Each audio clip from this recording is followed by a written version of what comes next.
మన pyramid spiritual societies moment పేరే pyramid అయ్యా. మన ఉద్దేశమే అన్ని చోట్ల పిరమిడ్లు నెలకొల్పడం. కనుకనే మన ఆధ్యాత్మిక వ్యవస్థ సంస్థ పేరు పిరమిడ్ స్పిరిచువల్ సొసైటీస్ మూమెంట్ అయింది. ఈ పిరమిడ్స్కి ఆది దేశమైన ఈజిప్ట్కి భారతదేశానికి అవినాభావ సంబంధం ఉంది. మంది సింధు నది నాగరికత అయితే అది నైలు నది నాగరికత. ఇవి రెండు పురాతన నాగరికతలు భూమండలంలో. ఒకటేమో సింధు నది నాగరికత, రెండోదేమో నైల్ నాగరికత. My dear friend, these are very ancient civilizations, both Egypt and India. That is, give a big clap to both these, Egypt and India, such an ancient culture. What is a pyramid? Pyramid అంటే ఏమిటి? పిరమిడ్లో రెండు పదాలు ఉన్నాయి, పైరా plus emit. పైరా అంటే శక్తి, అగ్ని. Emit అంటే మధ్యలో. ఏ యొక్క కట్టడంలో అయితే మధ్యలో అగ్ని ఉంటుందో ఆ కట్టడం పేరు పిరమిడ్. మిగతా కట్టడాలు ఉన్నాయి కానీ మధ్యలో అగ్ని లేదు. In other constructions there are only constructions but there is no fire inside it. Pyramid is the only structure where there is fire inside, therefore it is called as pyramid. Pyra means fire, amid means in the middle. అనేక structures వస్తాయి, నిర్మాణాలు వస్తాయి, రకరకాల కోణాలతో, రకరకాల geometrical షేప్స్తో. దేంట్లోనూ ఆ శక్తి ఉండదు, కేవలం పిరమిడ్లోనే ఆ యొక్క శక్తి, ఆ యొక్క అగ్ని కేంద్రం ఉంటుంది. కనుకనే అది పిరమిడ్ అన్నారు.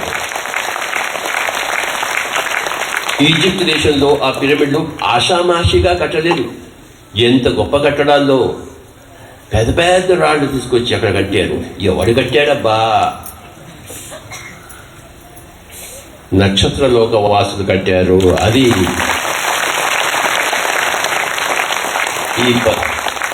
ఈ ధ్యానమా చక్రం అంతా కూడాను నక్షత్ర లోక వాసులకు అంకితము. Who built the pyramid? మానవ మాత్రుడు ఎవ్వడు ఆ పిరమిడ్ని నిర్మాణం చేయలేదు.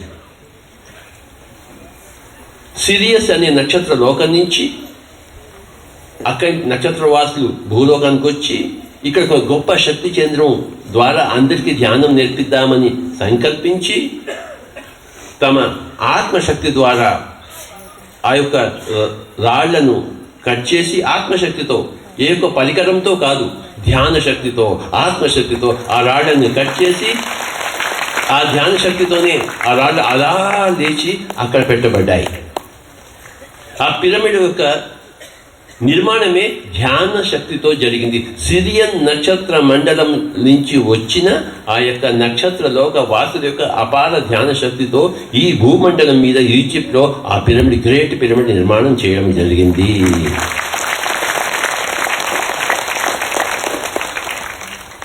అలాంటి పిరమిడ్లు భూమండలం అంతా రావాలని చెప్పేసి మనమంతా పిరమిడ్ స్పిరిచువల్ సొసైటీ మూమెంట్లో ఉన్నవారము. Why we are all in this pyramid spiritual societies movement? We want to establish pyramids all over the world, all over India, all over Andhra Pradesh. We have completed exactly putting up pyramids all over Andhra Pradesh, this state. There are 10,000 pyramids in this state, for your kind information. 10,000 in small villages. Of course, this is the biggest pyramid.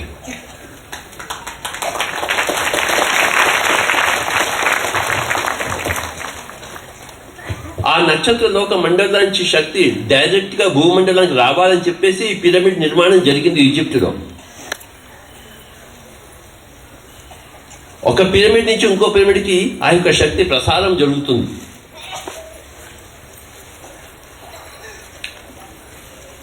మన ఆంధ్ర రాష్ట్రంలో ఉన్న పిరమిడ్లు అన్నీ కూడాను ఒక energy grid, ఒక energy network.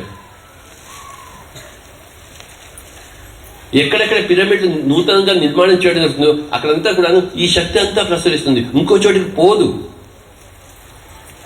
ఆ pyramid ఆకారంలోనే అగ్ని మధ్య ఉంటుంది, అక్కడ ఎనర్జీ ఉంటుంది, బోల్డ్ ఎనర్జీ ఉంటుంది. అది స్వస్థతకు ఉపయోగిస్తుంది, అది విశ్రాంతికి ఉపయోగపడుతుంది, నీ మేధోశక్తి అభివృద్ధి చెందడానికి ఉపయోగపడుతుంది, మీ దివ్య చక్షు ఉత్తేజితం కావడానికి ఉపయోగపడుతుంది. పిరమిడ్, అగ్ని మధ్యం, ఆ శక్తి క్షేత్రము.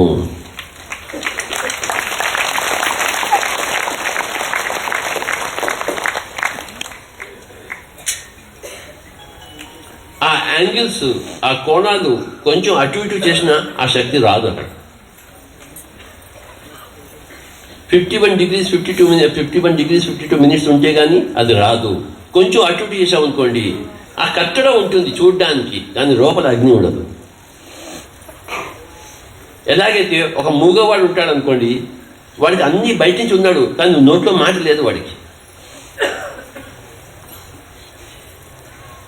అంటాడు అనమాట, అంటాడు పాపం, నాకు మాట లేదు నాయన అంటాడు, నేను మూగవాడిని నాయన అంటాడు. అలాగే పిరమిడ్ కట్టడం తప్ప మిగతా కట్టడాన్ని మూగపోయిన కట్టడాలు, పిరమిడే వాక్కు ఉన్న కట్టడము, శక్తి ఉన్న కట్టడము. Therefore, we have to construct pyramids everywhere to bring back this message after the original pyramid has been built by the star masters. We have all come again from the stars to build the pyramids again in each and every village all over the world. That's why we have come here.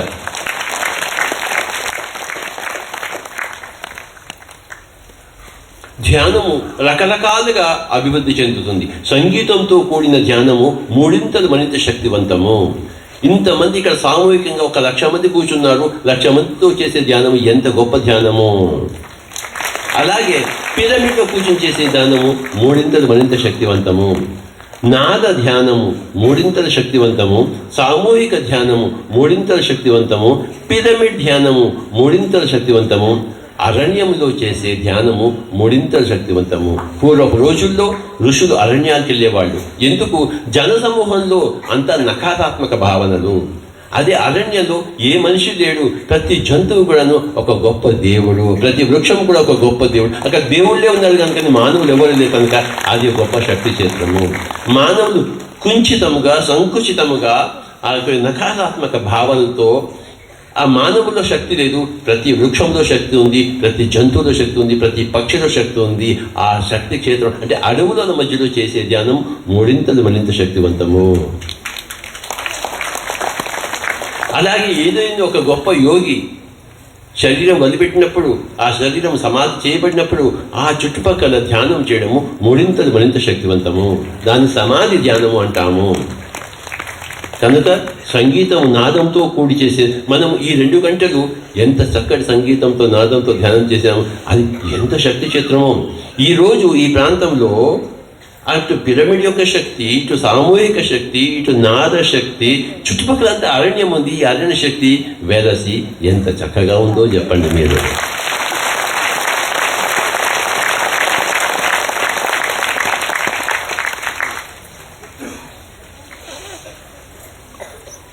Pyramid మాస్టర్లు అందరూ నక్షత్ర లోక వాసులు. వాడు భూలోకంలో దిగి వచ్చి భూలోక వాసులు అయ్యారు. ఇప్పుడు మనం ఇక్కడ ఉన్నాం కనుక మనం ఈ లోకం చెందిన వారం కాదు. మన గత చరిత్ర ఎంతో వైభవము.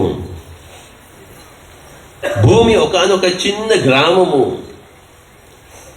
ఒక మహా విశ్వక్షేత్రంలో భూమి ఒక చిన్న గ్రామము.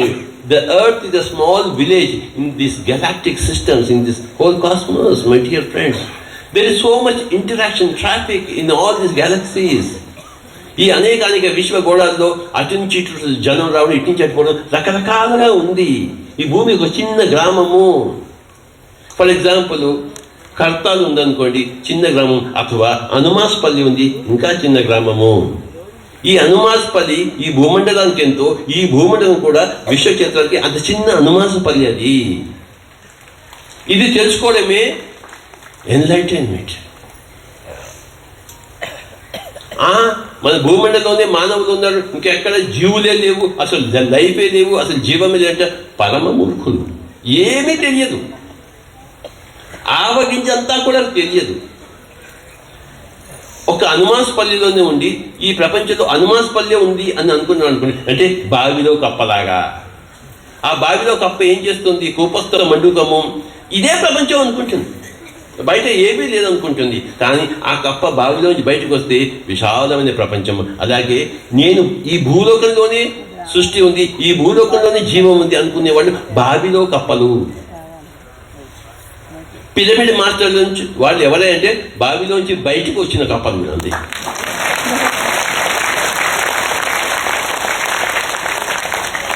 ఇక్కడ ఉన్న బావిలోంచి బయటకు వచ్చిన కప్పలందరికీ నా యొక్క వందనం. బావిలో ఉన్న కప్ప దటక్కన్న బావిలోంచి బయటకు వచ్చి రావడమే అదే గొప్ప అనుభవము. ఎందరో మహానుభావులు అందరికీ, ఎందరో మహానుభావులు బావిలోంచి బయటకు వచ్చిన కప్పలు అందరికీ వందనం.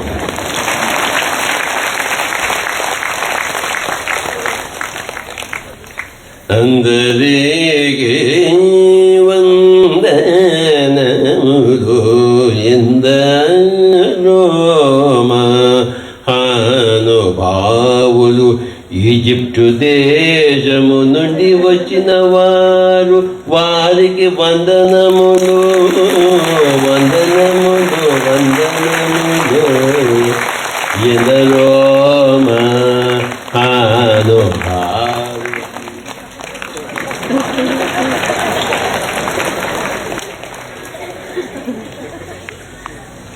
ఈజిప్ట్ దేశంలో నేను చాలా బాగా చూసుకున్నాడు ఈ అబ్బాయి.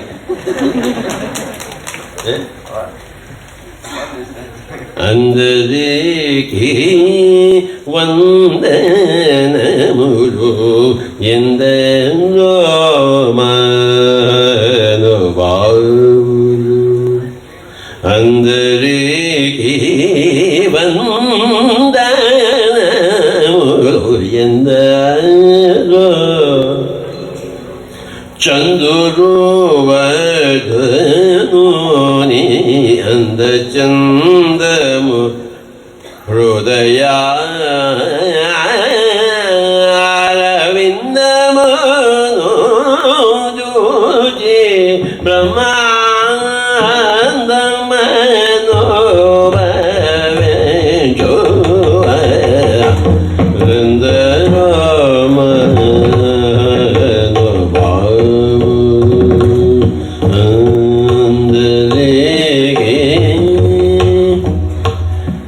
బావిలోంచి బయటకు వచ్చిన కప్పలు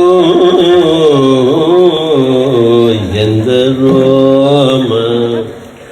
ధ్యానం చేయకపోతే బావిలోని కప్పలు, ఆత్మజ్ఞానం లేకపోతే బావిలోని కప్పలు, ఖగోళ జ్ఞానం లేకపోతే బావిలోని కప్పలు. ధ్యానం చేస్తే బావి బయట నుంచి బయటికి వచ్చిన కప్పలు. ఆత్మజ్ఞానం సంపాదించుకుంటే మమాత్మ సర్వభూత ఆత్మ అని తెలుసుకుంటే బావిలోంచి బయటకు వచ్చిన కప్ప. నేను శరీరం కాదు, నేను ఆత్మను తెలుసుకుంటే బావిలోంచి బయటకు వచ్చిన కప్ప. మహానుభావులు. త్యాగరాజ స్వామి ఆయన కచేరీ చేసినప్పుడు ముందు ఒక 10 మంది ఉన్నారు అంతే, కానీ అందులో ఒక్కడు కూడా మహానుభావుడు లేడు. ఈ నక్షత్ర లోకవాసులు అందరూ దిగి వచ్చారు.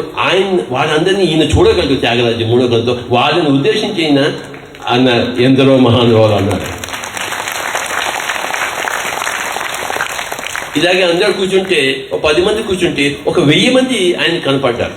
10 మంది శరీరంతో ఉంటే ఇంకో 900 మంది అశరీరధారులు ఆయన అందరు కూర్చుని కనపడ్డారు. అప్పుడు ఆయన ఈ పాట పాడాడు. ఆయనకి 3వ కనికి అందరూ కనపడ్డారు. ఉన్నది 10 మంది శరీరంతో, కానీ అక్కడ 1000 మంది కనపడ్డారు. వాళ్ళంతా నక్షత్రంలోకి దిగొచ్చి, ఎందుకంటే త్యాగరాజ స్వామి పాడుతుంటే వాళ్ళందరూ అక్కడ ఉండగలరా?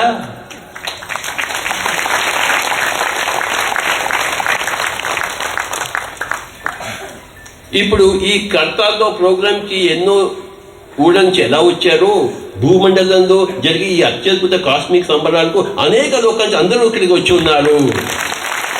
సంజయ్ కింగి గారి సంగీతం వినడానికి, విద్వాన్ గణేష్ గారి సంగీతం వినడానికి, పండిత్ జసరాజు గారి సంగీతం ఎంత చక్కగా చెప్పారు. పండిత్ జసరాజు చెప్పకూడదాం. పండిత్ జసరాజు గారికి మామూలు సంగీతం వేరు, ఈ ధ్యాన మహా సముద్రంలో ధ్యాన మహాక్షేత్రంలో సంగీతం వేరు. ఇది వినడం కోసం పైలోకం నుంచి అనేక లోకవాసులు ఇక్కడికి వస్తున్నారు. అది ఎవరికి కనపడుతుందంటే మూడు లోకం ఉంటేనే కనబడుతుంది, లేకపోతే కనపడదు. నీకు కనపడలేదు కనుక వాళ్ళు లేదని కాదు. ఒక నీటిలో బ్యాక్టీరియా ఉంటుంది, ఈ కంటికి కనపడదు. బ్యాక్టీరియా లేదా, వైరస్ లేదా, మైక్రోస్కోప్ పెట్టుకుంటే ఆ బ్యాక్టీరియా కనబడుతుంది, పెద్దగా కనబడుతుంది. అనేక నక్షత్రాలు నీకు కనపడవు, కానీ పెద్ద టెలిస్కోప్ పెడితే అన్నీ అక్కడ దేదీప్యమానంగా వెలుగుతూ నీకు కనపడతాయి. అలాగే దివ్యచక్షు ఉంటే ఇక్కడ అనేక మంది మహానుభావులు అశరీరధారులు ఇక్కడ స్టేజ్ నిండా ఉన్నారు. యాక్చువల్లీ మీకు ఎవరికి కనపడదు.